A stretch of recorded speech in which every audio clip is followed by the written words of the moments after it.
Good afternoon, ladies and gentlemen. Welcome to UMY Summer School 2024.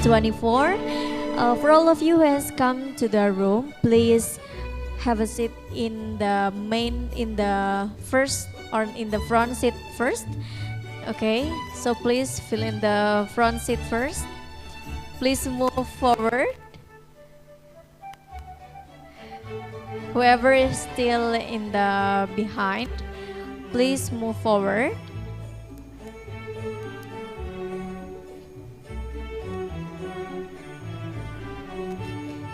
There are still a lot of empty seats in the front seat, so please move forward. Thank you.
Good afternoon, ladies and gentlemen.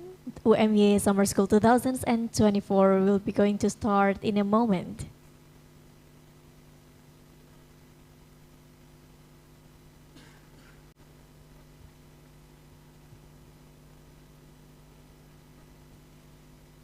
The Excellency Professor from De La Salle University, Philippines, Professor Melvin Alena Jabar.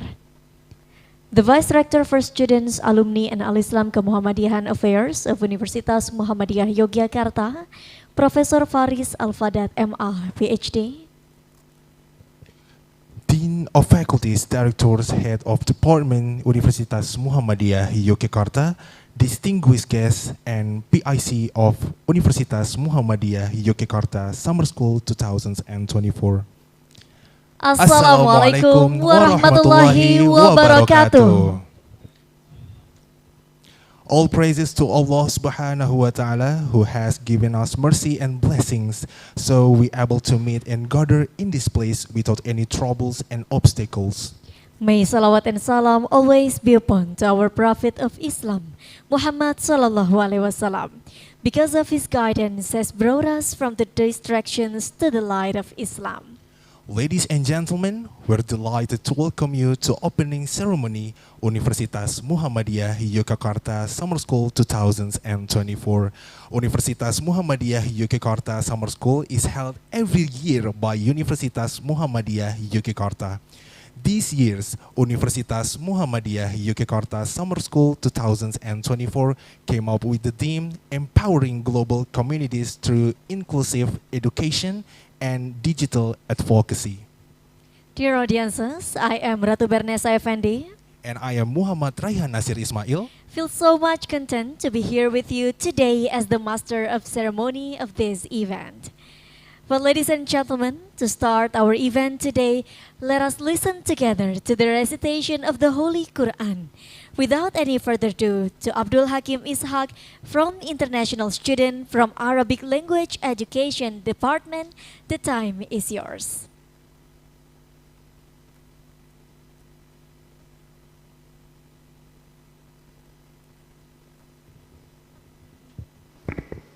Assalamualaikum warahmatullahi wabarakatuh.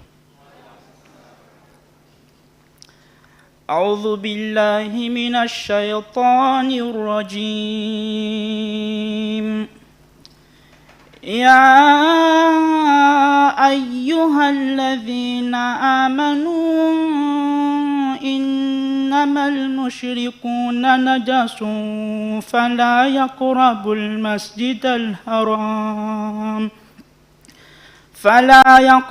المسجد الحرام بعد عامهم هذا وإن خفتم عيلة فسوف يغنيكم الله من فضله إن شاء إن الله عليم حكيم. قاتلوا الذين لا يؤمنون بالله ولا باليوم الآخر ولا يحرمون ما حرم الله ورسوله ولا يدينون دين الحق من الذين أوتوا الكتاب حتى يعطوا الجزية عن يد وهم صاغرون. وقالت اليهود عزير بن الله وقالت النصارى مسيح بن الله. ذلك قولهم بأفواههم يضاهئون قول الذين كفروا من قبل قاتلهم الله أنى يؤفكون. صدق الله العظيم. Sadaqallahul Azim. What a beautiful recitation. Thank you very much, Abdul Hakim Ishaq. Ladies and gentlemen and distinguished guests, For a moment, we would like to invite all of you to rise and sing the national anthem of the Republic of Indonesia called Indonesia Raya, and will be followed by Sang Surya and Universitas Muhammadiyah Yogyakarta anthem. All audience, please stand up.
Sang Surya by Kiai Haji Carnawi Hadi Kusumo.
Universitas Muhammadiyah Yogyakarta's anthem by Agus Kurnia Wibowo.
All audience, please be seated.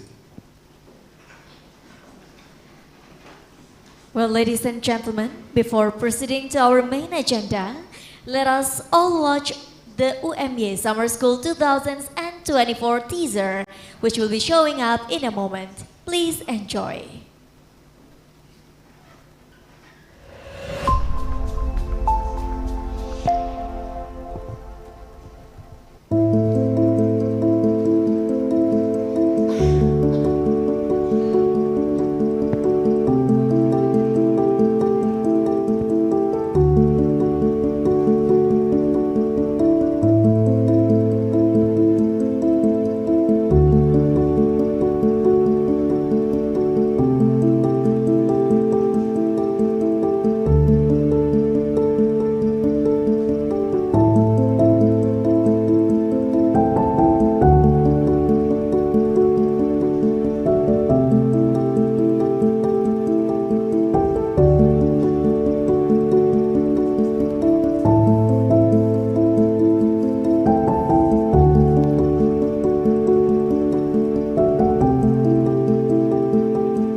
Please give a round of applause for a wonderful UMY Summer School 2024 teaser. It makes us more excited to come to the main agenda. Yes, of course, Ratu.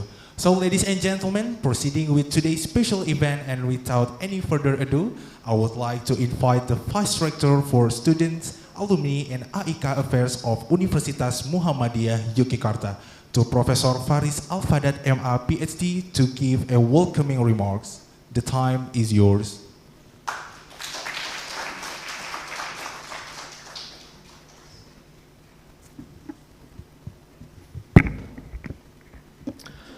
Assalamualaikum warahmatullahi wabarakatuh. Alhamdulillahirabbil alamin wa bihi nasta'inu ala umuri dunya waddin wassalatu wassalamu ala asyrafil anbiya'i wal mursalin wa ala alihi wa ashabihi ajma'in amma ba'du. We are so humbled and grateful that we have time together in this very special event, our summer school program in 2024. On behalf of Universitas Muhammadiyah Yogyakarta, we would like to welcome you all to Indonesia and to Yogyakarta, the city of education, the city of culture, and especially to Universitas Muhammadiyah Yogyakarta. Please give a big hand to all the audience today. Ladies and gentlemen, the honorable guests, the dean of the faculty, head of department, professors and lecturers from our university partners, and all the students from our strategic university partners, as well as our own students from Universitas Muhammadiyah Yogyakarta. We are so grateful that this event finally we opened today, even though some of the program had been run. There are 15 summer school program that we run this year and covered numbers of faculty from engineering, from business, from social sciences, from health faculty, and agriculture. We would like to thank very much to especially to our dear university partners.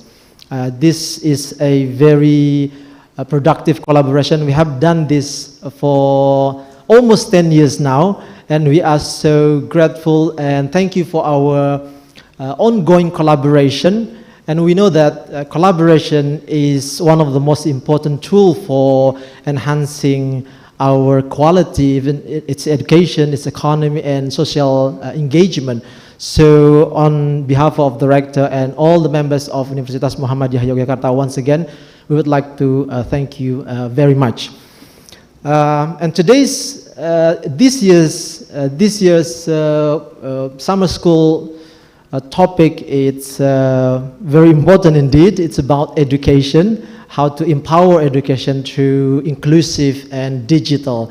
And it shows that we back to the core of values of our society. You know, if there are any conflict, war, or even disaster, the one thing that's very important to us is that how's our educational sector?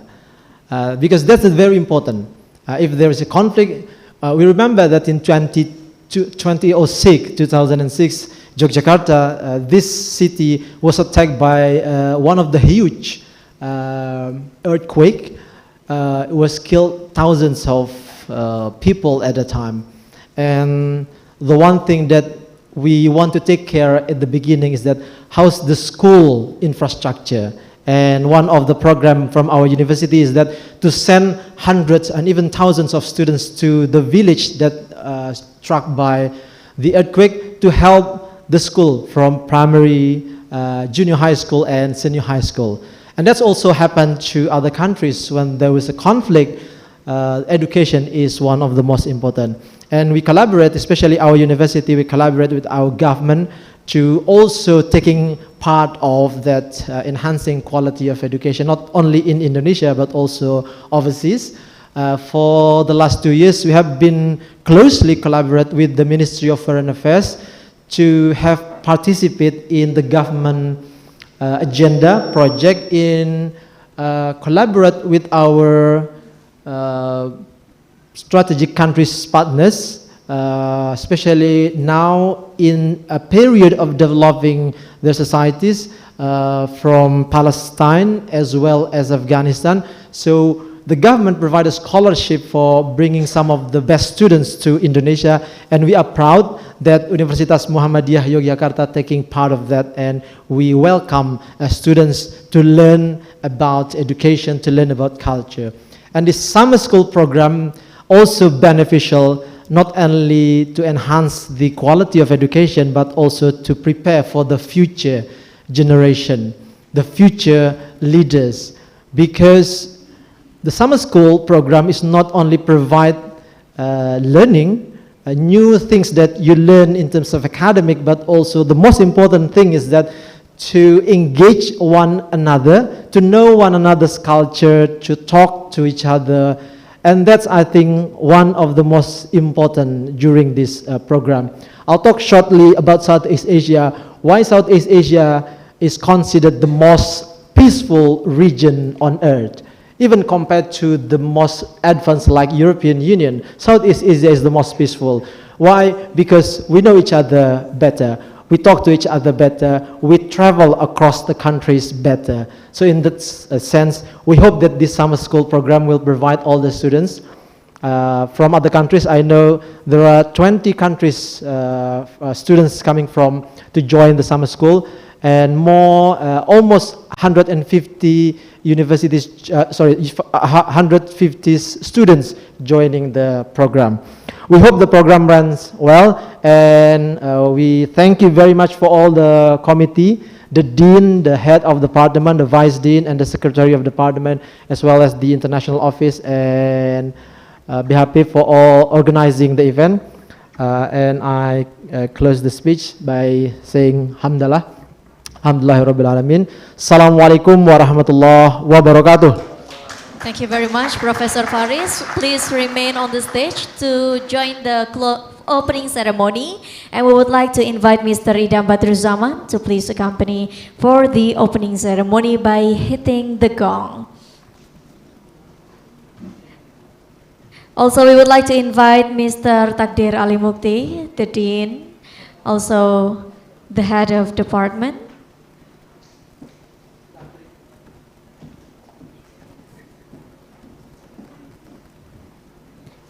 All right, so UMY Summer School 2024 will be opened by the Vice Rector for Students, Alumni, and AIK Affairs of Universitas Muhammadiyah Yogyakarta. We're going to count together in 3, 2, 1. Give a big applause. The UMY Summer School 2024 is officially opened. Very wonderful. Please remain on the stage, sir. We would like to proceed to the photo session. Yeah. Don't forget to give a very grateful to all. Okay.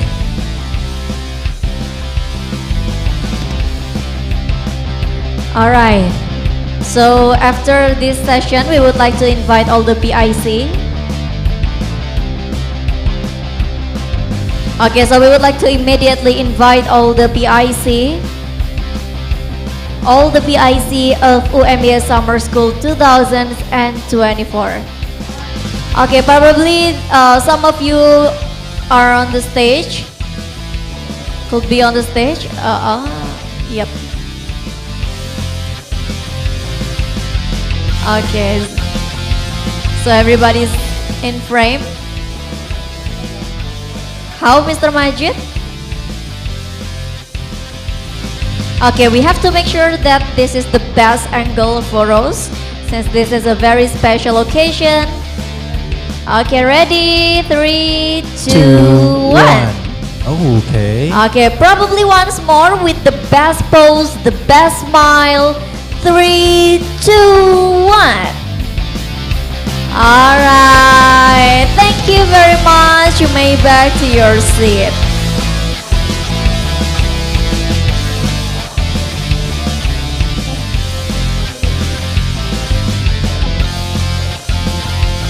We hope that UMY Summer School 2024 will run well until the end of agenda.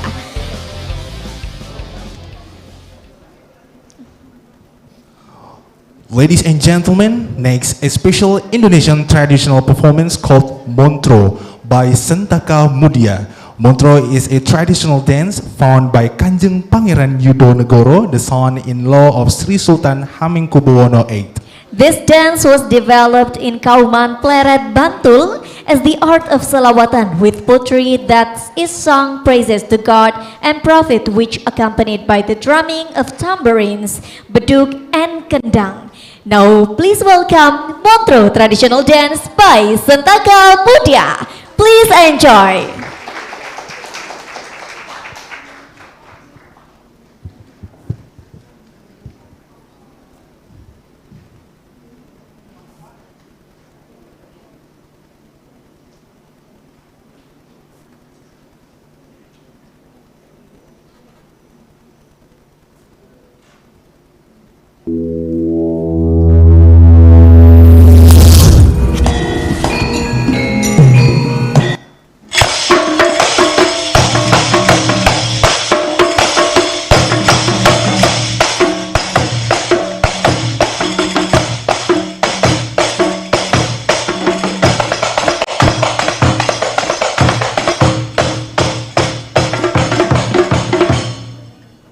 Para putra Sepetyar wautu ingkang kapitontonaken punika lelangen beksa mantra wasita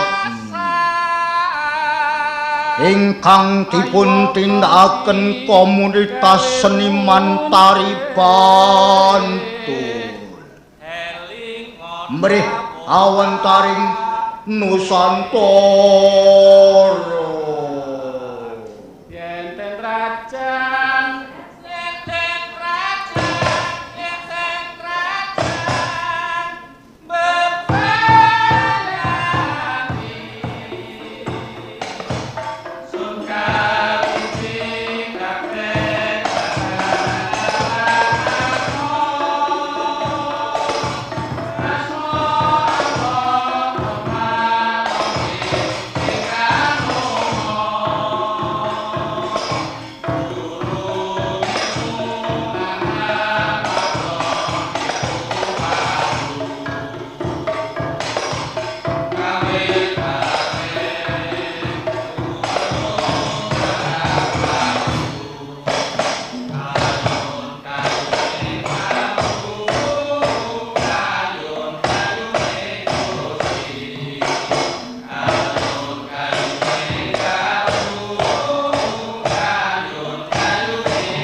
Sentaka Muda Universitas Muhammadiyah Yogyakarta. What a great performance, everyone.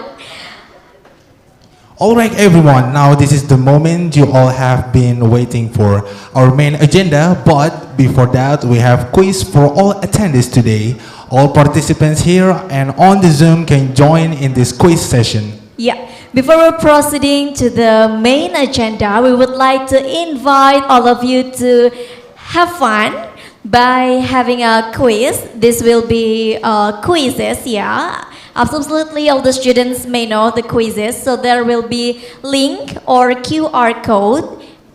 It will be their QR code and link in the Zoom. So everyone who is joined by Zoom can also join this quiz. Yeah, can we access the quiz now? For the offline participant, yeah, you can join by using any device, both phone or laptop. You can, yeah, this is the QR code. You can access the quiz by scanning this QR code. And there will be several questions, Raihan. Probably the questions, yeah, easy questions about our agenda today, UMY Summer School 2024. Yes, of course, and if you already knew the answer, just answer and scan the barcode so you'll get the reward after that. Yeah, so there will be a lot of rewards for the winners for this quiz. So please, hello everybody who has joined by Zoom meeting, who the participant from online. You can also join this quiz by accessing the link that has been sent in your Zoom room chat. Yeah, so there are 5 participants that has been joined, and I believe there are about probably almost 100 people in this room. So please, everybody join this quiz because there will be a very great reward, yeah, and please don't miss it. Yes, of course. So we already saw 7 participants already joined in quizzes. So as Icha, Razik, Sadia, and etc. So don't miss out. So you'll get a reward after that if you got answered the question after that. What about the online participants? Have you joined the quiz? Okay, let us. Probably we have to set a time. So this is 1:57. Probably 1 minute or 2 minutes again. The quiz will be started. So please join as soon as possible. Okay, let me check. Everybody in this room who has joined the quiz, please raise your hand. I want to know. Okay. Still, many of you has not joined yet. Okay. Do you have any obstacles in accessing the barcode? Okay, there are 30. We will wait up to 1 minute again, probably. Okay, so we've already saw 31 participants already joined for the quiz, and is it already we can start the quiz yet? Okay, probably. Oh, how committee? Can we start the quizzes or we will wait again? We will start. Okay, so everybody please pay attention and be focused, yeah. The questions is going to be easy, but please answer seriously since the reward is very wonderful. Okay, so if you're ready, let's start in 3, 2, 1. Okay, wow. This is going to be very competitive, I believe. Go. Okay, so we can see the result immediately, yeah? Oh, this is very fun. How many questions in this quizzes? 5 questions only. Okay, so in the first rank still say, oh, this is a very competitive competition, yeah. Okay, Poladayo, is it your real name or? Yeah, Poladayo is still leading in the first place. Yes, with the score is with 3,750. Yes. Okay, and in the second place, Safa, and in the third place we have Icha. Okay. There are only 5 questions, super easy questions. Make sure you answer it correctly. Probably it's about the theme of this agenda or... And we know that the first rank is already got from Paula Dayo, and it's already getting passed by with Chita with 5,240 scores. Okay, there are 59 participants and it is still going. How do we know when it's over? How do we know when it's over? Probably when all of them has answered all the questions, yeah? Make sure you complete all the questions, guys, so we can have the winners. Probably there will be 3 until 5 winners, yeah? Okay. Oh, Free Palestine, yes. Icha, why are you in the 15th place right now? Where is Icha? Are you here? You come from the 3rd place to the 15th place. Okay. I think I should join for the game too. You want to join too? Oh. Okay. There's a lot, right? Too. I mean, That's a lot. I never thought there's more than 40 participants joining these quizzes, Yeah. and the score is getting more and more, and we have to know that when this quizzes is over. Yeah. Everybody is still focused answering this one. Okay. There are some of you who hasn't answered anything yet. Yeah. So if there's some participants who hasn't answered, we can have the winners. Really? Oh, enough. Okay. So we will finish it in 3, 2, 1. Okay, so the So the winners, congratulations, Safa, Poladayo, and Chita in the first place. Woo, congratulations. Please stand up. Where are you, Chita, Safa, and Poladayo? Are you here? Chita, where are you? Please, we want to see your beautiful face. Okay, she's laughing right there. She's being shy. Poladayo, where are you? Safa? Okay, so for the winners, you can claim your reward to the committee after the agenda. Okay, make sure you stay with us because we still have 1 more quizzes in the end of agenda, everybody. All right, ladies and gentlemen, the main agenda, the international seminar is right here. We are honored to have with us our speakers today, which will be guided by Mr. Idam Badruzaman, PhD. Mr. Idam Badruzaman, PhD, obtained his bachelor's degree in international relations from Universitas Muhammadiyah Yogyakarta, Indonesia, and he pursued his master's degree at Universitat Jaume I Castellón de Plana, Spain, and complete his PhD at Universidad Autónoma de Madrid, Spain. His research interests include international relations, identity, peace and conflict studies, and local participation. He has published extensively on these topics, including notable works such as From Peace to Peace, The Impact of Local Participation in the Contemporary Global Concept of Peace Building, Lessons from Indonesia and Mozambique, and Collective Memory in Advocating Peace, The Nudging Incident as a Case Study. So, ladies and gentlemen, please join me in welcoming Mr. Idam Badruzaman, PhD.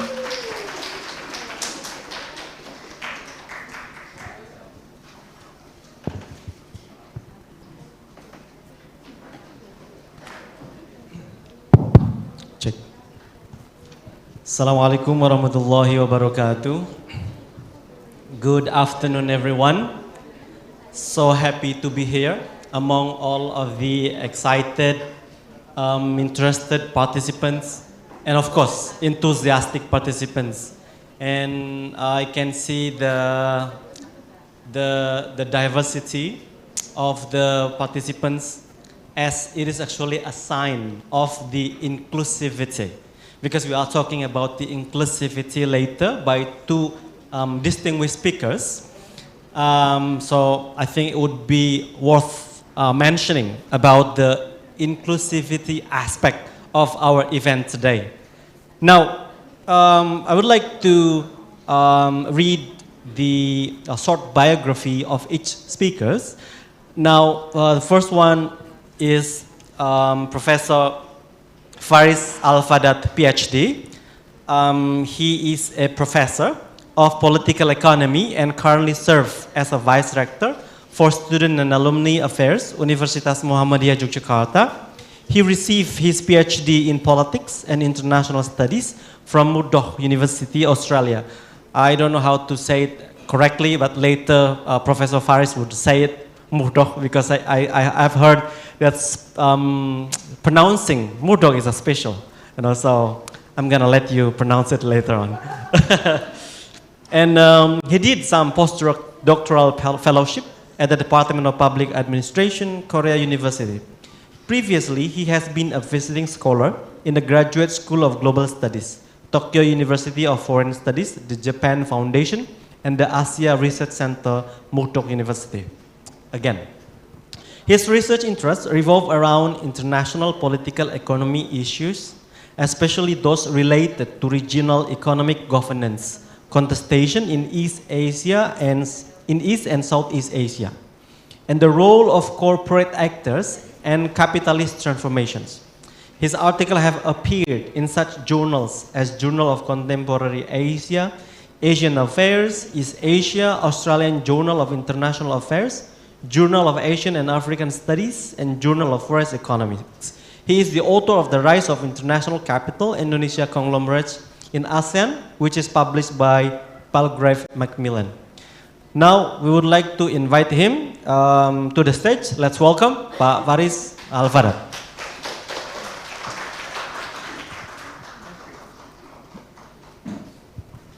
Now, before Pak Faris speaks on his title later on, I would like to also introduce another speaker. Unfortunately, he is not being able to join us physically here, but he's actually on the line. We might see it later on the screen. He is actually Professor Melvin Alena Jabar. He is a full professor at the Department of Behavioral Sciences of De La Salle University College of Liberal Arts. He obtained his PhD in Asia Pacific Studies at Ritsumeikan Asia Pacific University, and his Master of Health Social Science from De La Salle University. His research interests are in intercultural marriages, educational sociology, health social science, evidence-based policy intervention, and parental involvement. He currently heads the SDRC study, documentation and development of manual of operation for the registry of barangay inhabitants and migrants, and is so co-investigator in the study ethical technology assessment of artificial intelligence at the Internet of Things among Gen Z population in the Pacific region, the case of the Philippines, Thailand, and Japan. He earlier headed the studies Women in Digital Age, very interesting, perception, interest, and brand preferences, financial literacy among public elementary and high school teachers, health status, health-seeking behavior, access to insurance among OFWs, and formative research for behavioral modification intervention.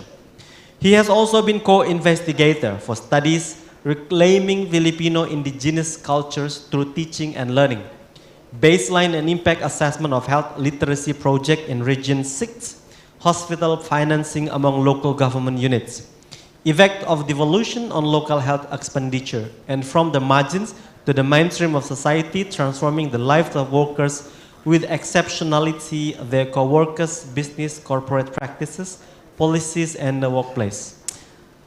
Let's join me in welcoming Professor Melvin Jabar from the screen. Now it's in the hospital. And we would like to appreciate Professor Melvin for being able to join us, even though he is now in the hospital. Let's give a round of applause for Professor Melvin and Professor Faris Al-Fadad. Thank you, Pak Melvin, for joining us there live. Okay. Thank you, everyone. I hope I'm loud and clear.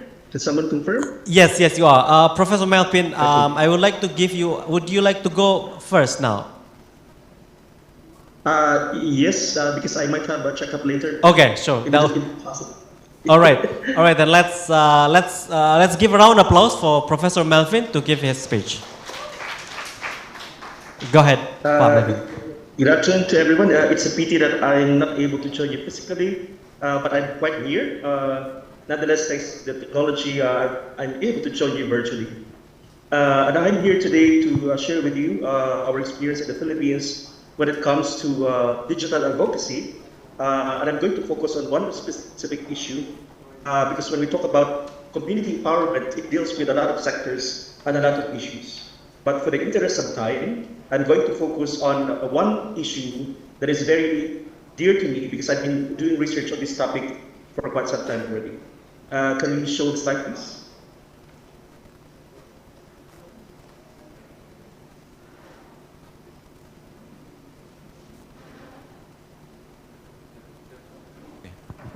The slide is there, Pak Melvin. Okay. Which I couldn't view from my end. Let me check. Sorry.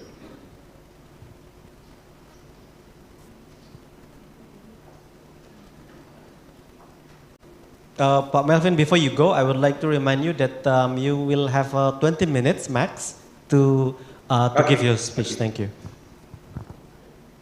Thank you. I can see now the slide.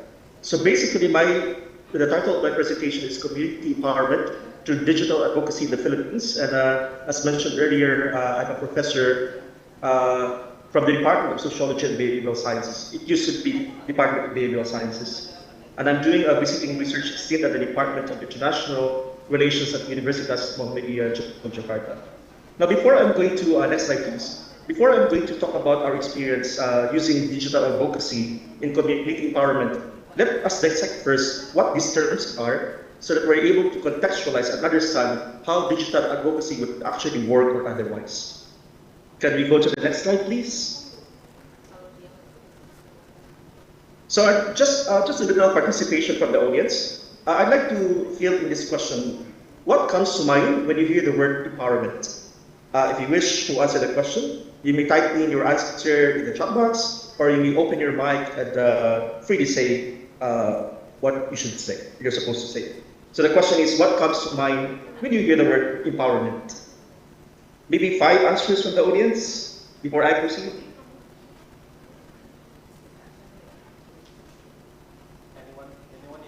In the room would like to answer? Do you have responses from the audience? What comes to mind when you hear the word empowerment? Paula Gutierrez said it's growth. So when she hears the word empowerment, it means growth. Anyone else? Apart from growth, what comes to mind when you hear the word empowerment? There's one here in the room. Yes, please. Empowerment simply means a power or authority being given to somebody to do something. Okay. Yeah. Thank you. Yeah. Another one. Anyone else? What comes to my mind once I hear employment is the positions and working abroad. Sorry? Working abroad. Oh, working overseas. Okay. There's one. There's another here? Yeah, there's one more here. Yes, go ahead. Thank you. Basically, when I hear about empowerment, what comes to my mind is like giving people the resources, the authority in order to make decisions about themselves and also their surrounding. Yeah. Okay. Thank you. And there's another one. Should be the last one from the. Yeah, in my mind, when I heard the word empowerment, people make a people like a skillful as a skillful person. Okay. Thank you. And here's another answer from the chat box. Gail said that it empowers having a voice. So basically, what you've shared are all correct, but let me share with you some definitions of the terms given by the scholars. Let me go back to the slide.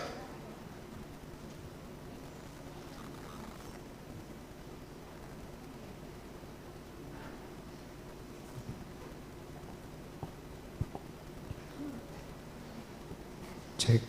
Can you go back to the slide, please? The slide is there, Pak Melvin. Okay, thank you. I think there's a bit of a delay on my end. Anyway, before I'm going to continue with my discussion, I have a little disclaimer. And as I mentioned earlier, I'm only going to focus on one issue, which is very important in the Philippines, considering that this is a problem, a perennial problem, affecting our children in particular. And the second one is whether digital advocacy is empowering or not remains a question relative to the issue in focus. So this is an academic question, but of course, we don't want to be academic here. But this is something that we have to challenge and ask ourselves whether or not digital advocacy would really empower communities. But of course, at the personal level, being someone who is socially conscious, I believe it empowers. But these are just my caveats so that you know the positionality that I have when it comes to talking about digital advocacy. Next slide, please. Now let me define to you community empowerment, and this is taken from the World Health Organization in 2023, and I quote, "This refers to the active participation of the community that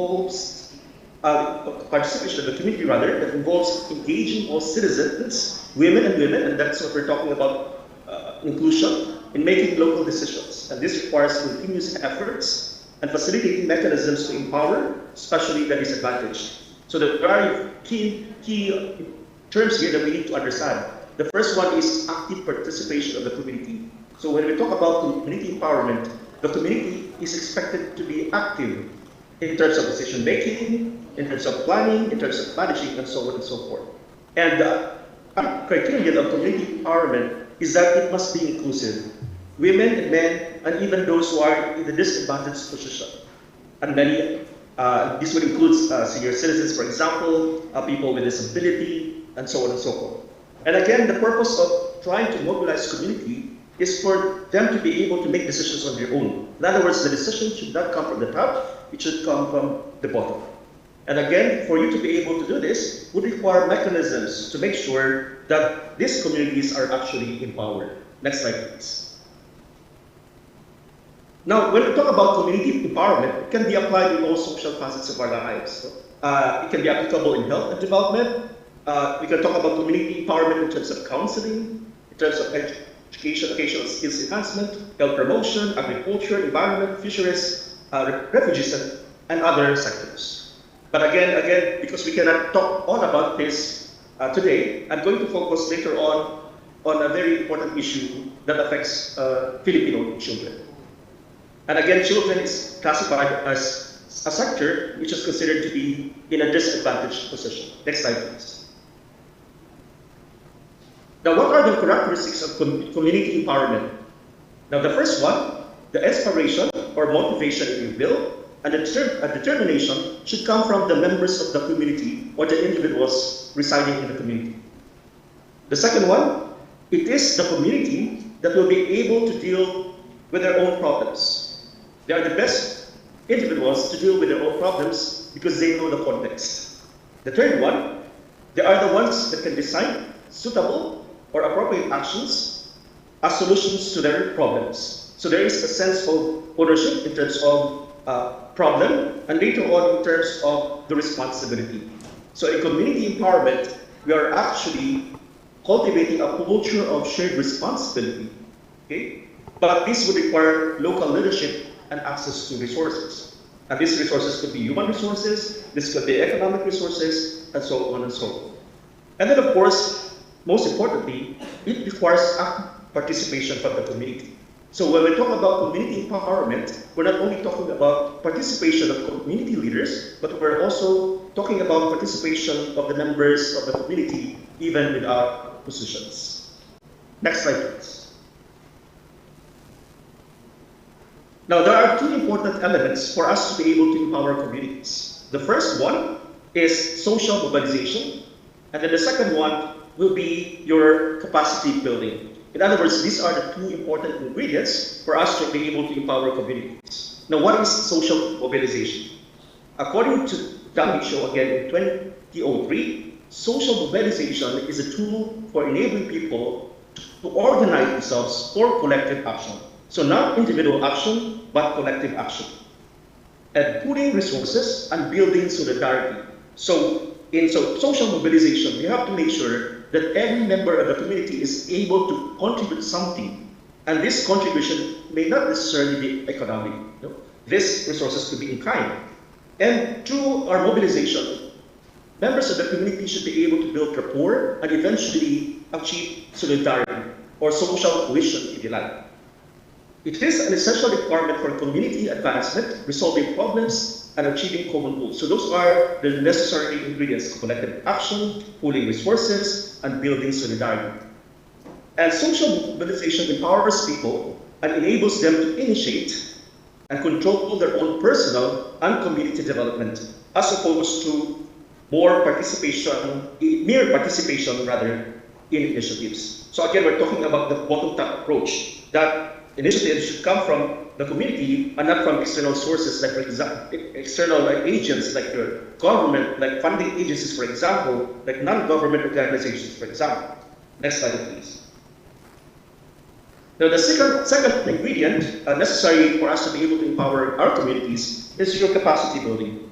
Now, again, as I mentioned earlier, it is important the communities will be able to come up with sound decisions on their own. But the question is, do they have enough skills and knowledge for them to be able to come up with good decisions? That's why we have to do capacity building. And according to WHO in 2003, capacity building is a tool being used to maximize the potentials and upgrade existing skills and knowledge community members for them to be able to take new roles and manage programs. So they're not just members, but ultimately they should become managers. And they should be able to control, they should be able to manage and come up with decisions in relation to the development of the community itself. Next slide, please. Now moving on, this is the topic of our discussion this afternoon. And I'd like to define what digital advocacy is by using the definition of voiceofyouth.org.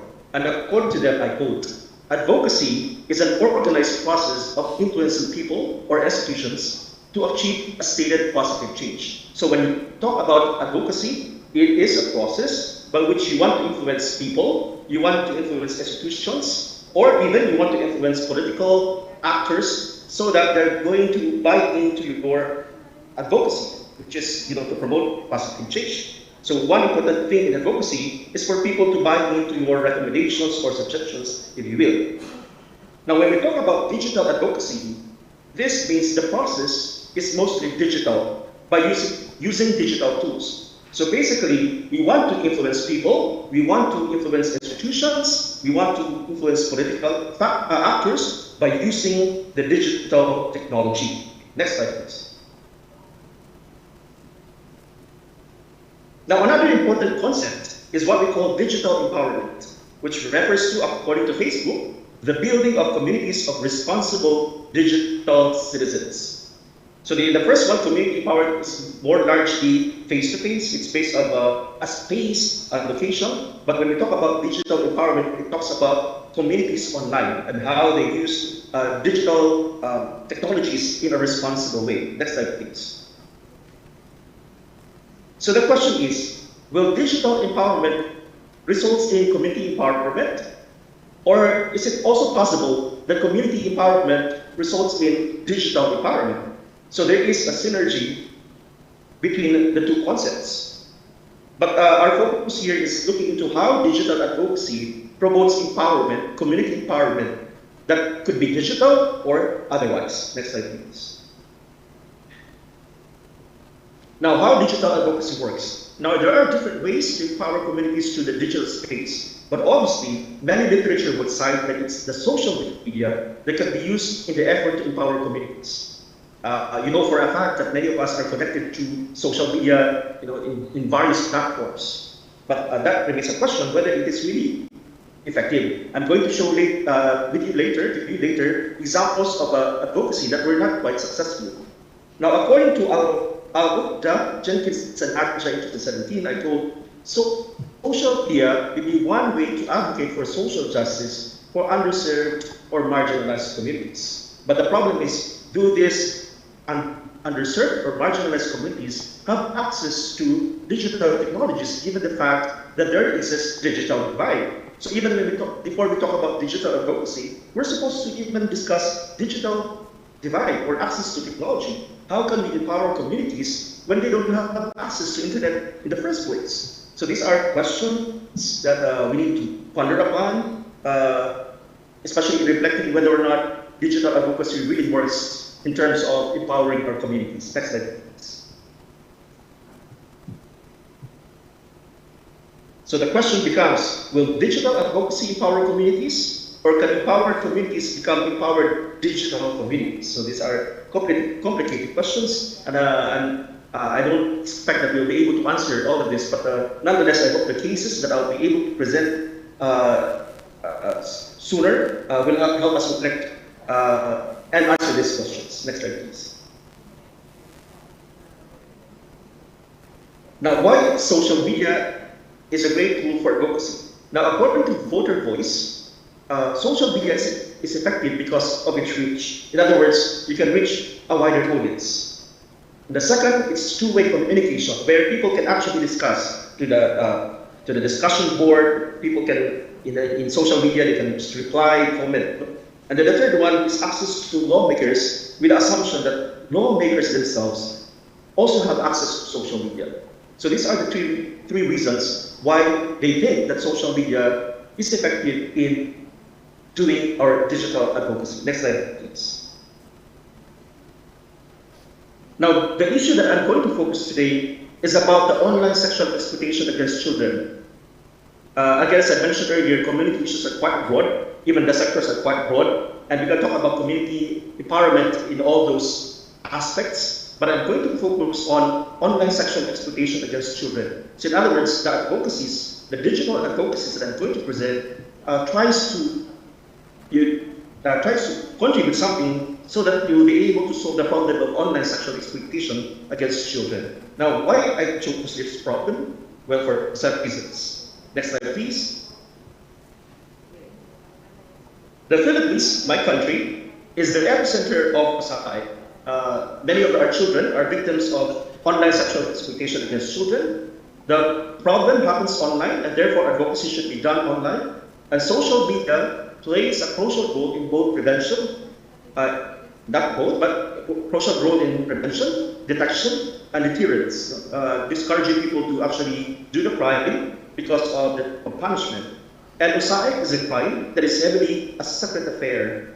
It is hard to detect, and the only means to bring the message across communities is through social media. Next slide, please. Now, what is USAID? Now, as I said earlier, USAID means online sexual exploitation against children. It is the production for the purpose of online publication or transmission of both depictions, example, photos, videos, live streaming, of the sexual abuse or exploitation of a minor for a third party, usually foreigners, who is not in the physical presence of the victim in exchange for compensation. That's according to International Justice Mission in 2020. Next slide, please. Now, here are some quick facts about USAID in the Philippines. And according to the report, 149 in every 10,000 internet protocol addresses linked to child sexual exploitation in 2018 originated from the Philippines. And USAID has been taught by many as normal due to the no harm, no touch myth. So many of the parents believe that there's no problem with selling pictures, nude pictures, because in the first place, there's no touch, there's no physical touch. So for some parents, they think that it's okay. Now, most USAID cases in the Philippines involve family members either as facilitators or as victims.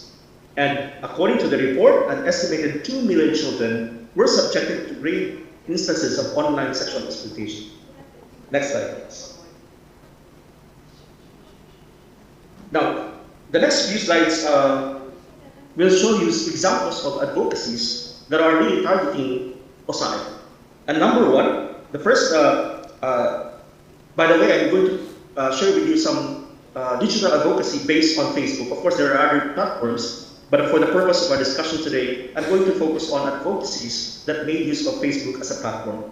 Now, the first one is being managed by the National Center Against Online Sexual Exploitation Against Children and Anti-Children Sexual Abuse and Exploitation Materials. And this is, by the way, managed by the government.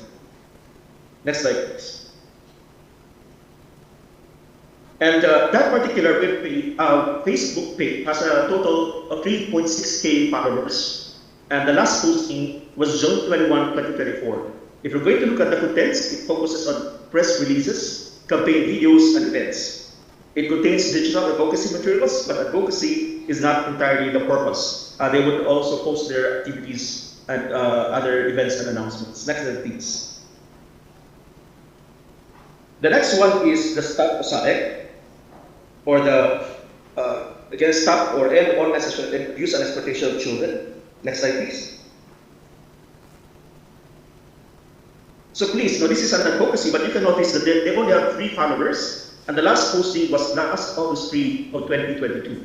And this particular advocacy involves a group of volunteers whose quid is to stop USAID.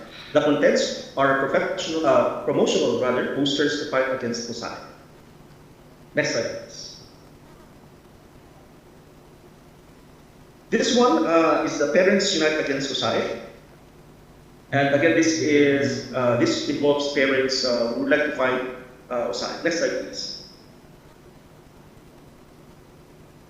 It has 131 followers, and the last posting was last May 8, 2024. And they are a community of parents and concerned individuals united to protect children against online sexual abuse and exploitation in the Philippines. The contents are videos, posters, and newsletters. Okay. Next slide, please.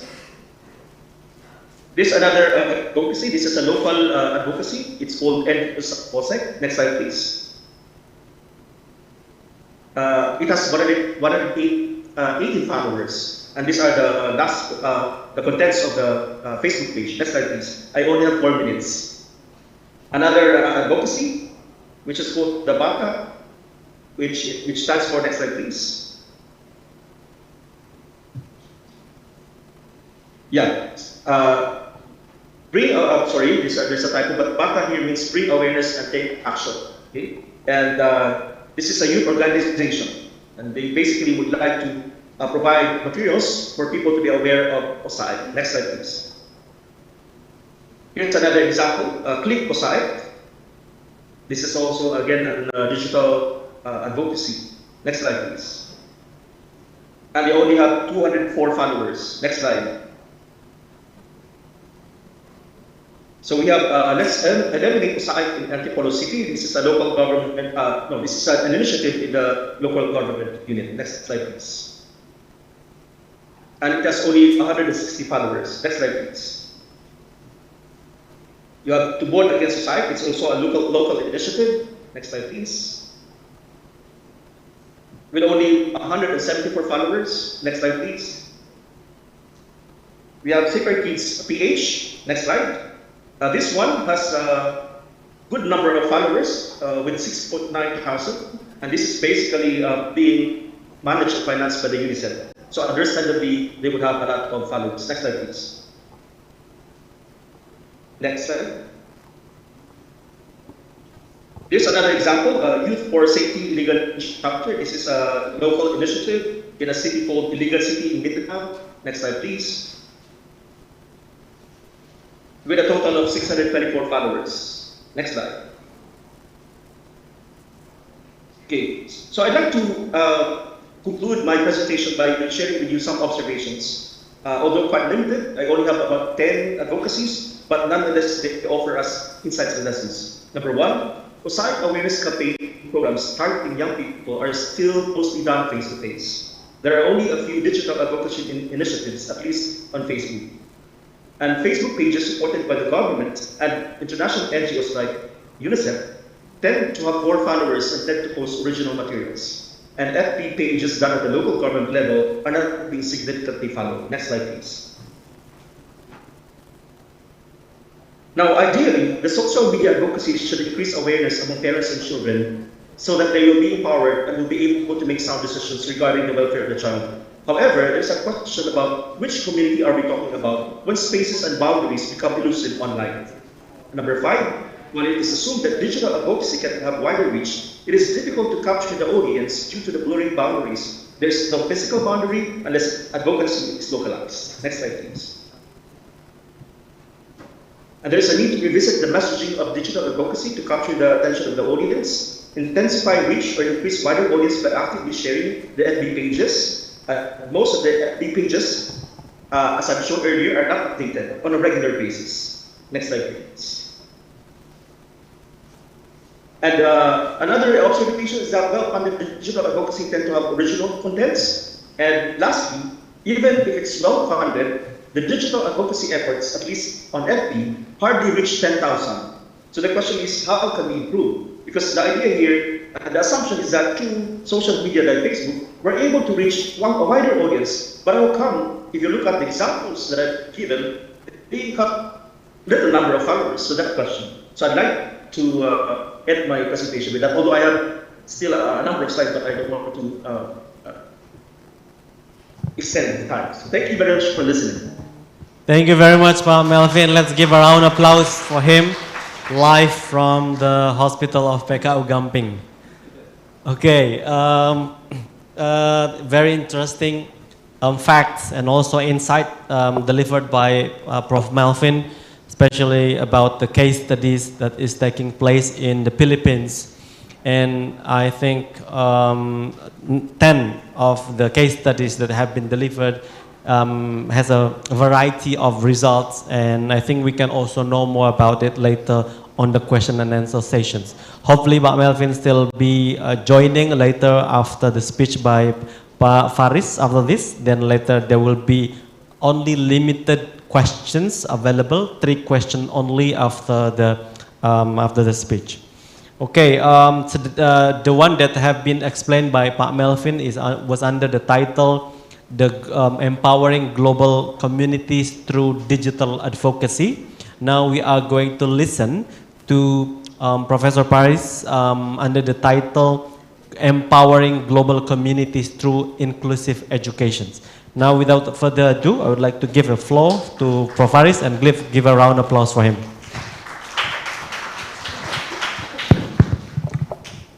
Thank you very much, Dr. Idam.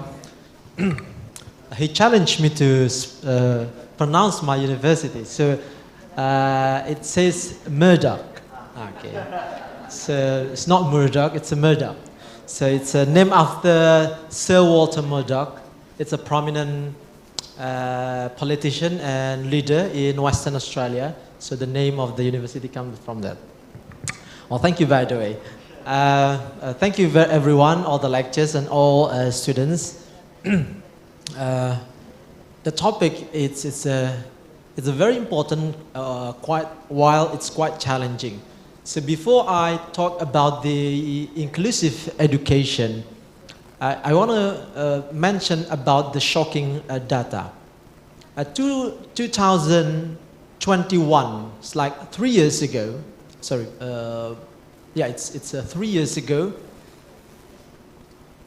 A number of number of young generation who's not able to go to school was 6 million people in 2021. Now, at the end of 2023, the number increased to 250 million young generation who are not able to go to school. So you see the number from 6 million only to 250 million. That's official data, comes from the United Nations. So it's quite shocking because it's just less than 3 years. The number of people or young generation who are not able to go to school are increased more than hundreds %. And you might imagine where the numbers come from. For example, the highest number comes from Africa and Sahara. Sahara Africa, it's almost 30% of those 200 million younger generation comes from Sahara Africa, which counted for 98 million. Number two, it's quite interesting. It comes from Central and South Asia. Central and South Asia. So it's like 20%. It's quite high. It's 89 million younger population. And the third, Northern Africa. It's counted for 12.2%, which is 14 million. And now, interestingly, comes to number 4, Southeast Asia, which consists of 8.4%, which is 31 million population. You can imagine 250 million younger population. Indonesian population 270 million. So Philippines population 41 million. Okay. So Afghanistan, I'm not mistaken, 15 million. So that's a high number of younger generation. So before we are talking about the inclusive of education, one, we have to address that one biggest problem of the world is that there are still many younger generation unable to go to school. And then comes to the number 2 problem or challenge, which is inclusive education. To give into a context, the first should be education for all. When many countries rise into independent, especially in developing countries in 1950s or the end of 1940s, like Indonesia, India, China, even the Philippines, and then Malaysia, Singapore, all those countries were born in the period, in almost the same period, the end of 1940s or early 1950s.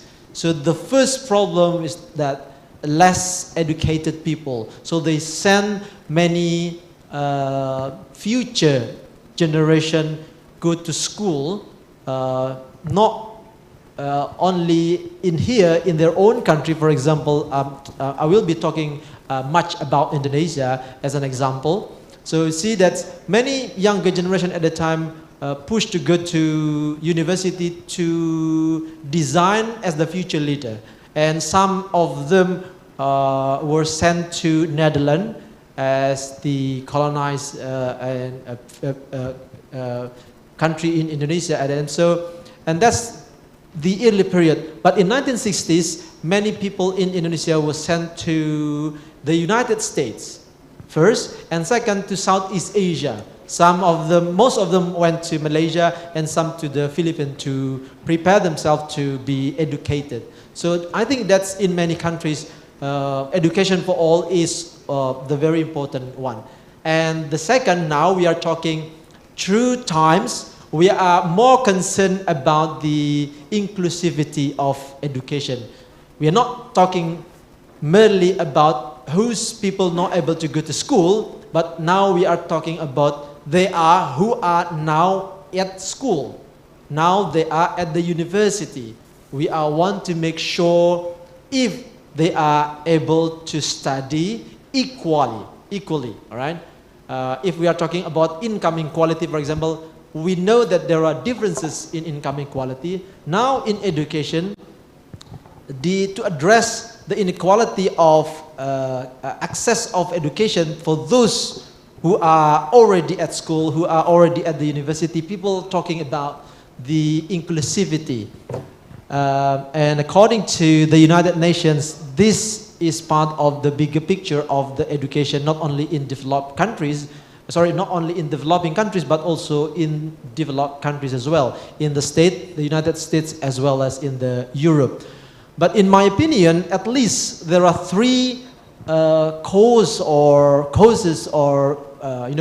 background that very important that shape or affected the inclusivity, the inclusive of education.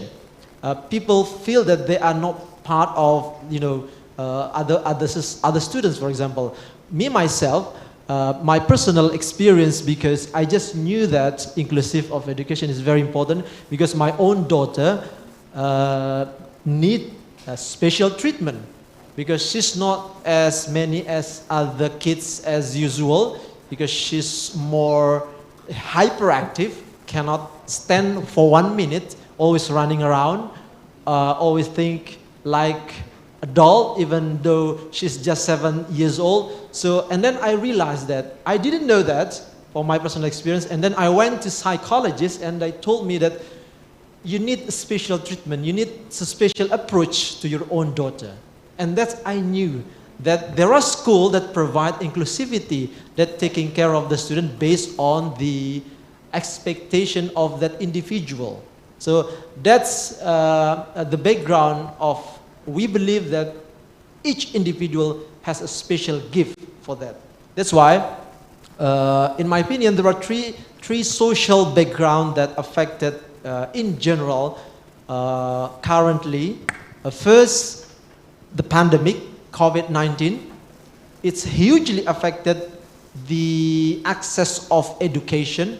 There are many people were unable to go to school as a result of COVID. But not only that, the way education being conducted, that's the problem. Because sometimes the government's approach in solving the COVID for education is that to ask for all school to do an online. And that's not true, actually, because not all societies are able to adjust to an online school.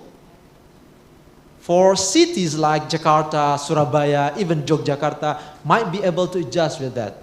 However, there are cities, small village, and even in many other countries, in Singapore, for example, with a high technology and most developed education in Southeast Asia, for example, we believe there are certain parts that bit a challenge or during the online course. So a pandemic has shaped the way people see inclusive education.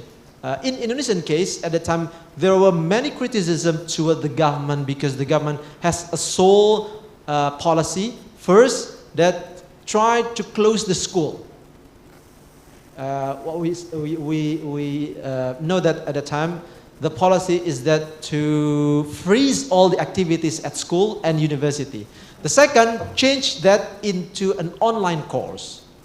So there were many criticisms at the time because the policies were not able to be adjusted in all areas in the small village in Indonesia. Even in Yogyakarta, there are villages in here very close to Yogyakarta, just like a couple of miles here, were not able to access internet. So how can they go to school to access education while they're having a difficult access of internet? So interesting story is that at the time when our program, Community Village of UMY, we sent some of our students to do community development, community service, and we found that because the government asked schools to be closed, and there were no internet at the time, and then some students from communication tried to have an idea, school based on radio. So at the time, they have a program, established community radio, because radio is cheaper compared to other technologies. And then they developed a radio and put that radio to all the village, and all the students can get the information, even though it's very basic, but they get information every day. And at the time, the radio almost shut down by the local government. So and then shortly, our students from communication made a movie, short movie about that. It's quite funny movie because our students tried to advocate for younger generation through radio, and that short movie won the competition, first winner in the Ministry of Education. So that's how see that COVID or pandemic make us think differently, because the way we treat students might having a challenge, because sometimes we don't know whether the policy will be right or wrong, whether the government can be right, can be wrong. So we have to listen to many insights as much as possible. Second, a social condition that might affect hugely is that conflict, war, conflict, or any social conflict that arises. Could be interstate, could be between state, could be intersocial conflict. But that will always be a problem. We've seen that in many countries, even in Indonesia, for many, many years before that, in certain part of Indonesia, in Papua and in Aceh, there were Ambon. Those places were have a legacy of huge conflict between ethnics, between society and the government.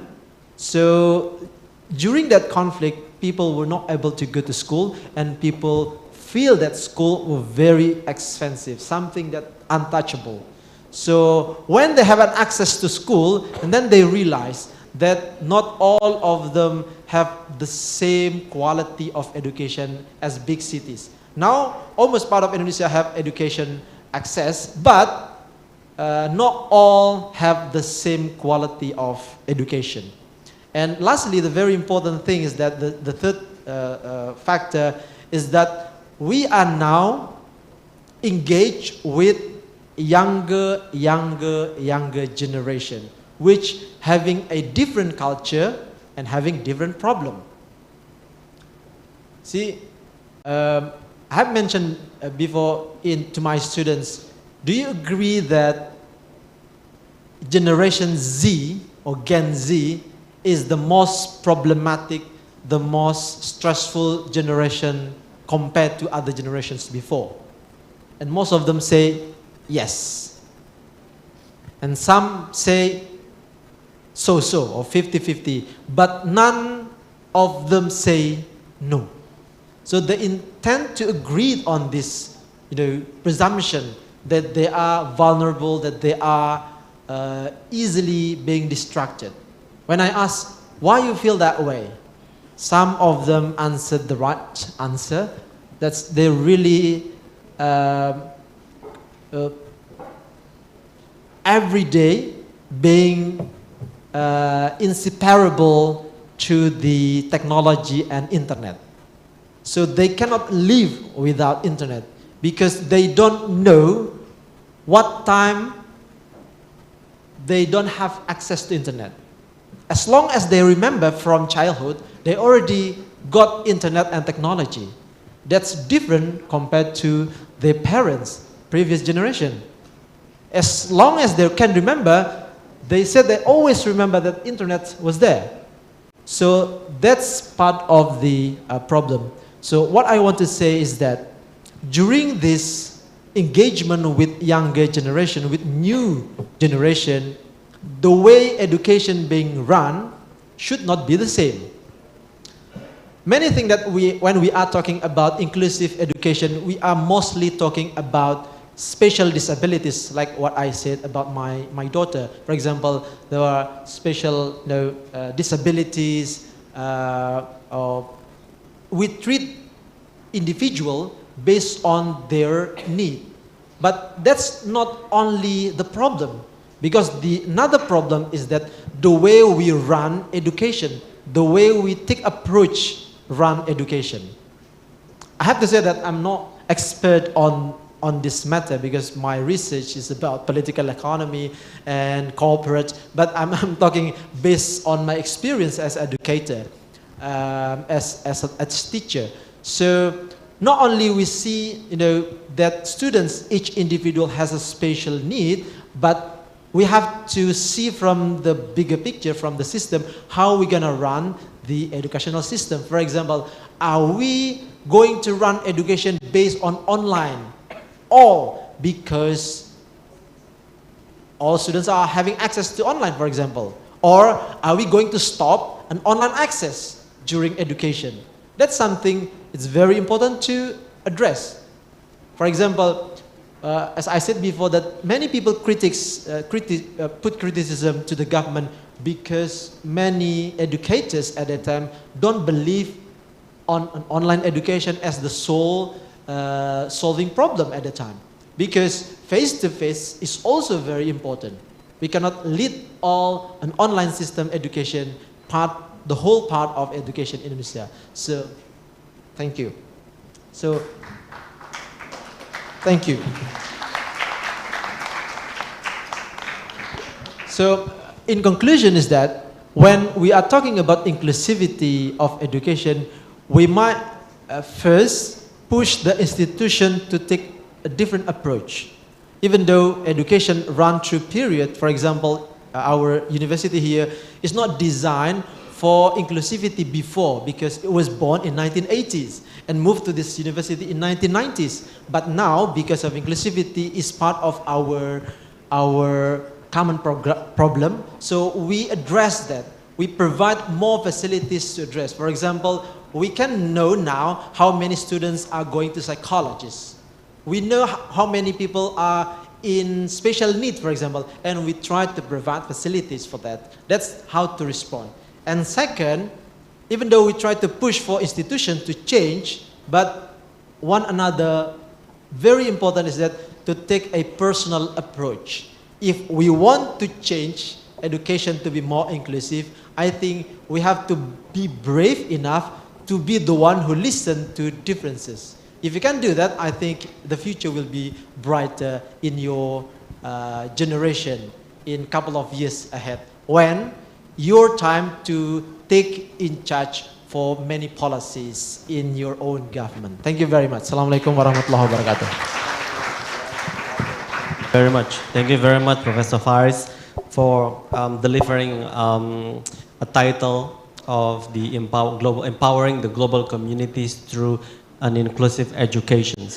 I think this is a very important topics where we are now, everyone, every citizen now is heading towards the inclusivity, because I think the basic line of it is actually education for all. And I think everyone believes that the education is actually a key important role to change the individual, the community, and also the globe in general. And now we would like to give an opportunity for 3 lucky students or participants, because then when you are asking questions, then you will be rewarded with a door prizes. So then don't be shy. Let's give a shot, and there will be 3 questions only available. Okay, now let's see. The committee, please let me know if there is someone raising in the Zoom. All right. So, okay, so we have already 3. 1 over here, and then 1 in the middle, and 1 in the back. Okay, let's start from here, from Nakula. Yeah, thank you. My name is Kekula Pinyaleke. I'm from the International Program of Government Science. My question is to Dr. Faris. You presented on a very good topic, and sometimes when we look at the topic, empowering global communities through inclusive education, we also have to look at the digital aspect of that. You know, in recent years, we have growing digital population, but also we have challenges in the sense that not every regions have access to the internet. It's Indonesia as well, and also other part of the world.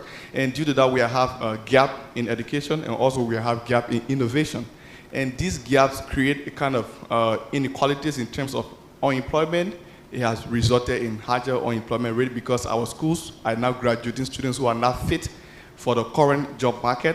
The job market now requires people who are well innovative in terms of digitalization, and also who are well innovative in terms of critical thinking. So in some universities, in some schools, in some regions, we have this digital gap in terms of education. And at the end result, we have young people, even in this Gen Z, who are not equipped enough for the job market. So based on your expertise and your insights, how can we bridge this gap in terms of trying to include everyone in education, but looking at the digital aspect? All right, thank you very much, Nakula. Now let's move on to the lady in the middle. Thank you so much. Assalamualaikum. My name is Fahmida Nusrat Sumayan. I'm the Department of International Relations. My question is, I think education is a great opportunity for individuals. So as you have mentioned, changes, do you think we are misusing our opportunity and destroying the upcoming generation? Thank you. Can you say it again, please? Do you think, as a dentists, we are As a misusing? Yeah, we are misusing our opportunity of education and destroying the upcoming generations. Gen Z, yeah. Thank you. Well, last but not least in the back. And if we have questions from the Zoom, please let me know, the committee. Assalamualaikum warahmatullahi wabarakatuh. My name is Muhammad Erlangga Marceliano from iGov 2020. So I actually have a question because earlier in this year, actually last year 2023, Muhammadiyah have a very good program working together with the Ministry of Education and Research and Technology. And me, myself, I was chosen to lead the team to actually developing the tourism village in Yogyakarta. So actually, there is actually many things that we can empower to the people from the villages. There are actually millions of people joining the program below the Ministry of Education. And then, so there's a lot of target, especially elevating the economy life for the people in the village. So actually, we have succeeded that we have actually increased the income to the village by doing the empowerment to the people in the society. But it came to a problem. So the target first, it was around 2 million per week, which is the income for the village.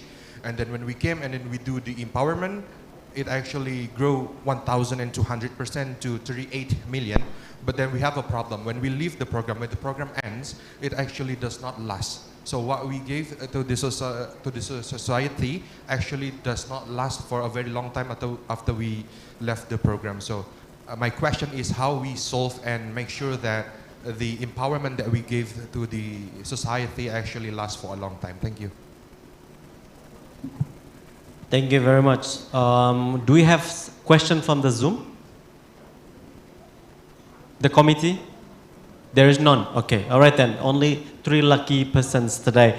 Now, I would also like to give a chance to Professor Melvin to address the question number 1, since also related to your topic, which is about the digital gap in terms of the educations. And Professor Melvin, are you still there?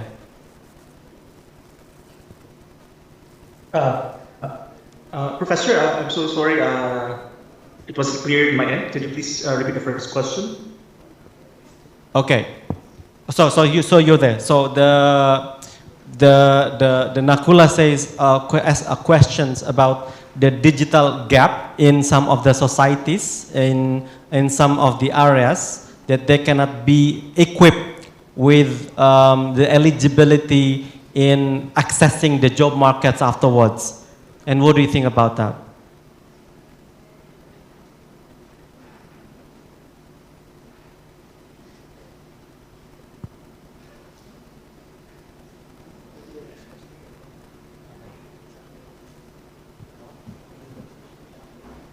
Okay. Professor Melvin, can you still hear us? Okay. Yeah, a while ago it was this a bad signal, but now okay. I can hear you. Okay. Do you catch some of the questions? There are 3 questions. Would you like to?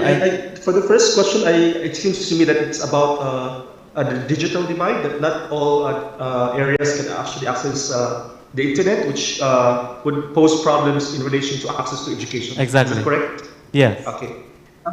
My take on that is that a government or a state should take a whole nation approach in which providing education should be contextual, but at the same time, the government should also do something so that these rural areas, particularly the geographically isolated and disadvantaged areas, will eventually be given access. But I know for a fact that there's disparity, that we're not in equal footage. In the cities, they have already access to the internet, and in the other areas, particularly the countryside, they don't have. So what I'm proposing is that it should be a whole nation approach, and it should be contextual. So for those who have the access, we can make use of that. For those who do not, they can make use of what is available. But at the same time, it is the duty of the government to make sure that eventually these areas would have access. It's a given that technological divide or digital divide is a problem even in the Philippines, especially in far-flung barangays and island barangays. But it's a given. My take on that is that it's just a whole nation system approach, and it should be contextual. All right, thank you very much, Professor Melvin. Now let's give a floor to Professor Faris to address the rest of the question, and also if you can add an additional for the first one. Thank you. Thank you, Pak Idam. I will answer the question from Mas Nakula. Yeah, he's quite been a long time in Indonesia. Maybe it's worth it to call him Mas Nakula. Yeah. All right, it's very important, and I have experience in related to that. When I talked to some of the lectures in Korea, when I did my postdoctoral fellow, and there is something that's I always remember. They said that many companies in South Korea now avoiding employ fresh graduates that's access university time during the COVID. So they try to avoid them. I say, why? Aren't they having the same quality of education? So industry, companies don't want to hire them because they don't feel, this is according to my friend in Korea, they don't feel them are able to handle the task or the job because they believe that losing time at the university face-to-face with the lectures, with so many activities, might provide them with something that it's really, unable to hire with the task. So that's one thing. Another thing is that in some countries, when I studied in Australia, I realized that the job market is not always fits with your own education. I have a friend, Indonesian friend, work in IT companies. He's doing application development, and I said, "What's your education?" He said, "I'm a pharmacist." And I said, "How come you get a job in IT companies while you're having pharmacy education?" And he said, "Now many countries do that. So they profile the future worker not only just in education, but based on two things. First, their experience. Second, their attitude. Attitudes consist of many things. So if you're talking about how to fill the gap between you as a student with your education with the industrial gap, you might just see what the companies need actually. So education is only a way of getting into industry, but not the only way. The certificate. So what they want is actually you have a talent during the whole year of university. So you develop your leadership, you develop your working with group, you develop your confidence, and those might be more valuable compared to your grade in certain subject, for example. So in a way that you try to build the bridge what they want and what your ability are. And second, it's a very interesting question. I cannot speak on behalf of your generation because you can answer that. But if you ask, are we destroying the future generation? Please don't say that. Please don't think that you are destroying the future generation. Because your job is that to prepare for the future generation. You are the future generation, right? In 20 years from now, in 30 years from now, you are the future generation. So what they say much about Gen Z is that they are stressful, more stressful generation, more problematic. You can say yes, but you can say no. In a way that you have a challenge to prove them wrong, right? You're distracted with technology, internet, and so on. And I just finished reading a very interesting book. It's called, the book's title is Hyper Focus. There is a very important idea on that book that might be related to what you're doing right now. It says that there are many strategies. The book would like to help us.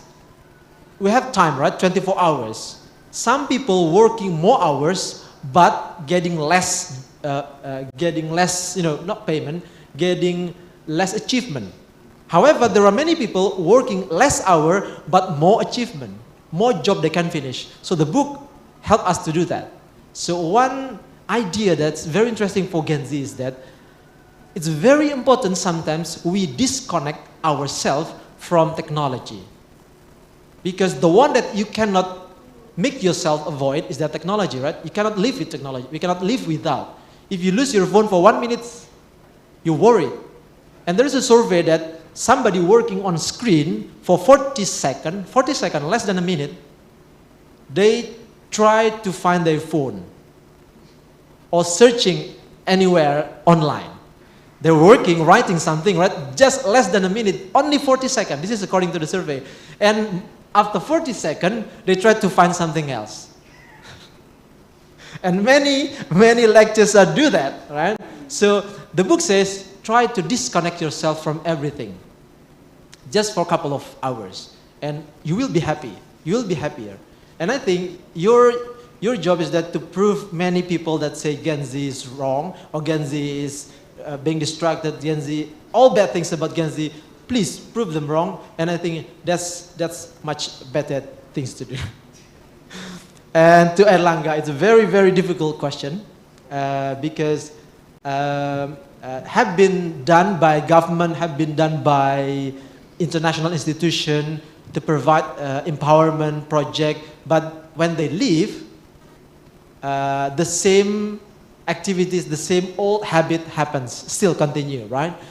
I cannot answer 100%, but one thing it's worth nothing is that sometimes we provide the project, but sometimes we're not able to provide two things. First, capacity building. It means that we prepare somebody or people or group that will take in charge to continue the program. And second, we empower younger and younger generation in that village through education. We have to make sure that they are able to access education until like at least senior high school or even college. And that's not, I don't want to say your problem, but university problem, but that's our all program together, the government and society. If we can do that, I think we can prepare for the long-lasting program. And yes, sometimes or many times even happen in your case. But yeah, we can try again. So until our program is success. Thank you. Thank you very much. Let's give a big applause for both speakers. Now, later before I give the time for both speakers to give a final statement, closing statement, I would like to give an announcement for those three lucky persons. Please contact the committee for your rewards. Please claim the reward to the committee. You do have it now? Okay. Okay, later they will be handed, okay, after the closing statement. Yeah, after the closing statement, then there will be a reward given to you on stage. All right, I would like to give a floor for the first floor to Professor Melvin. If you are still there, to give a closing statement about the today's topic. The time is yours. Okay, yeah, can you hear me? Yes, we can. Okay. I would like to say a few words and add my piece by answering the question number 3 that was filled in earlier. And I think empowerment is going to be sustainable when communities are committed and they're given the appropriate capacity building. But at the same time, it is also the duty of the donors, the government, to make sure that the capacity building activities that were given are suitable and make sure that before they leave the area, the communities are already ready. And I believe that it really takes two to tango. So for empowerment to be sustainable, all actors should be willing to commit. That's all. Thank you. Thank you very much, Professor Melvin. Now it's the time for Professor Faris to give a closing statement. Oh, it's the hardest part is to have a closing statement. All right, a simple thing is that education is the most powerful things, as we have known before, right? So many, we repeat that in many ways, in many occasions. So, however, we will have the proof that if we want to ourselves to become the proof of that education. So please be the proof of how education is a powerful things to change the society. I know some of you are coming from different villages, different cities, different countries, and when you go back to your own society, your own community, your own family, please prove that education will change you yourself, will change the society. Thank you. Thank you very much, Professor Faris. That was very powerful closing statement. Before we close, we would like to invite three luckiest persons who asked the questions today to receive the awards, and we would like to ask Professor Faris to hand the rewards to these three, and also Pak Dekan. Nakula, and then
all right, then thank you very much, everyone. And thank you very much, Professor Faris, for being here. It was a very insightful.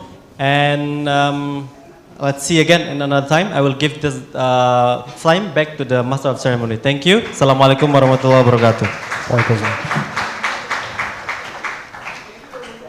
Give a big applause once again, ladies and gentlemen, and thank you so much for Mr. Idam Badruzaman, Professor Faris Al-Fadat, and Professor Melvin Ajabar for giving and lead us with very insightful sessions.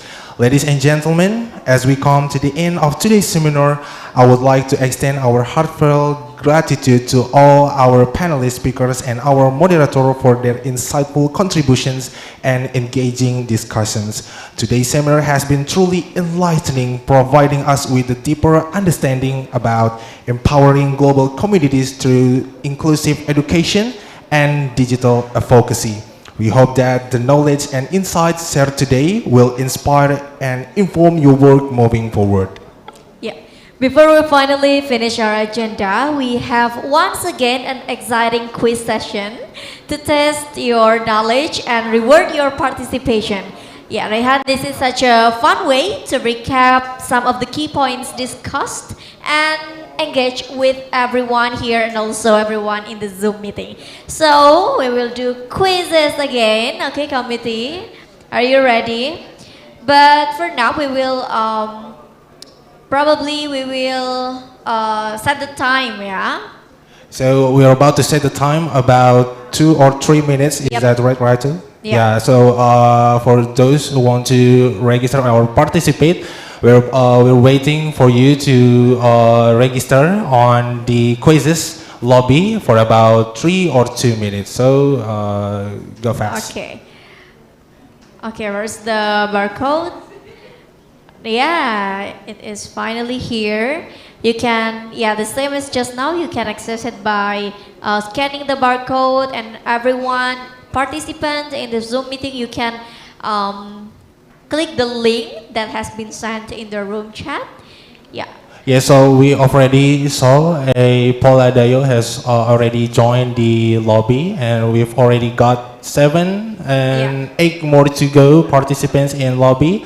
So Paul Adayo, Sabit Hussein, can you wave your hand if you're in online forum right now? And we're about to, as always, giving you some rewards after this event is over. So be wise for your answer after that. Yeah, I bet this is going to be faster than previously because I believe that you have known the way, yeah. So probably, okay, so it's 15:20, 1 minute more, and we will start the quiz immediately. There's already 32 participants. Do you want to join? Probably up to 40. Probably up to 40, okay. 4 people again, and we will start the quiz immediately. Once again. Okay, one more. One more to go? Participant. Okay. Okay, so we're going to start in 3, 2, 1. Yep. Let's go. 5. Okay, so probably the quiz is about the material that has been said by our guest speaker just now. Okay, Forensica is still leading. So we will set the time also for about 2 minutes, Raihan. We will finish it in 15:20:22. Yes, of course, right. Yeah, 15:22. Yeah. Yeah, so right now we've already see Fitria Rahmawati has leading the scoreboard for about 2,770 score, and we got Dolphina with the second position on the leaderboard with 2,700. Okay, and while waiting for them answering all the quizzes, we would like to also announce you guys for the winners, both the quizzes just now and the new winner after this. You can come to the our table, yeah. You can come here to claim your reward, and for the online participant, you can contact the committee immediately or send your complete name in the room chat. Okay, Raihan, so it is 15:21, 1 minute again. 1 minute left for you to answer and joining the sessions quizzes. That's right, Ratu. Yeah, it is probably a little bit more difficult than the previous quiz since this is about the material that has been explained by our guest speaker. Alright, Ratu, so we've already saw okay, it's clock. in 15:22. So committee, we're ready to end the quiz? Yep. Yep. What? 25. Okay, so the committee gives us extra time for you guys to answer the question, yeah? 3 minutes more. Yes, of course. So for those that want to boost up your score more and win the prize that we've committee prepared for you, so don't waste your time and just answer over the following questions on quizzes. The first place we have Kin. Are you here, Kin? Where are you? Can you raise your hand if you're probably offline? Kin is in the okay, so we're going to finish it. Okay, finish. Okay, 3, 2, 1. Okay. The third winner goes to Kerkulah. Yeah. Okay. You don't use your real name, guys. Where are the winners? Could you stand up, please? Okay, right there. Congratulations for you guys. Wow. Okay, so once again, we would like to inform all the winners. You can claim your reward here to us. And for the online participant, you can contact the committee immediately. Ladies and gentlemen, now that we have come to the end of our agenda, we would like to say thank you to Professor Faris Al-Fadat, Professor Melvin Ajabar, Dean, Faculties, Directors, Head of Departments, PIC of UMY Summer School 2024, and all participants attending today's agenda. Thank you once again for being part of Universitas Muhammadiyah Yogyakarta Summer School 2024. We look forward to seeing you at our future events. Wishing you all a safe journey home with insightful, also very helpful knowledge and continued success in your endeavors. Have a wonderful day. Wassalamualaikum warahmatullahi wabarakatuh.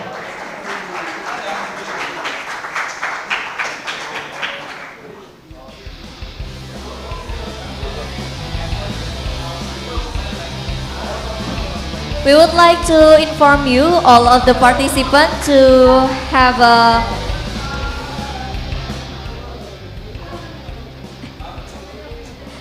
a dinner, almost dinner, early dinner in AR Fahrudin A building, ground floor.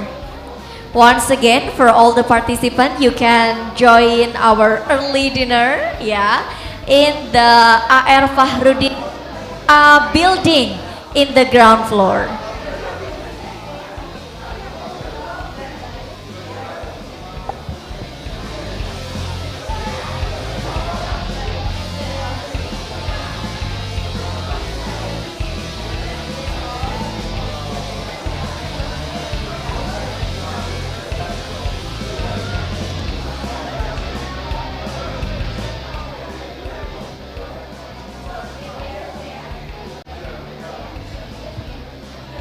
For all the winners, you can come to our table to claim your reward. And guys, don't forget to join our early dinner in the AR Fahrudin A building right now in the ground floor. Thank you.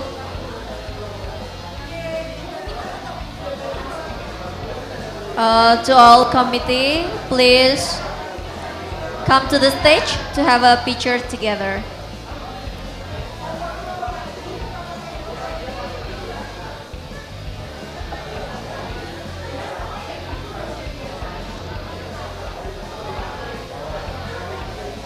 Once again, to all the winners from quizzes, you can come to our table to claim your rewards. Thank you.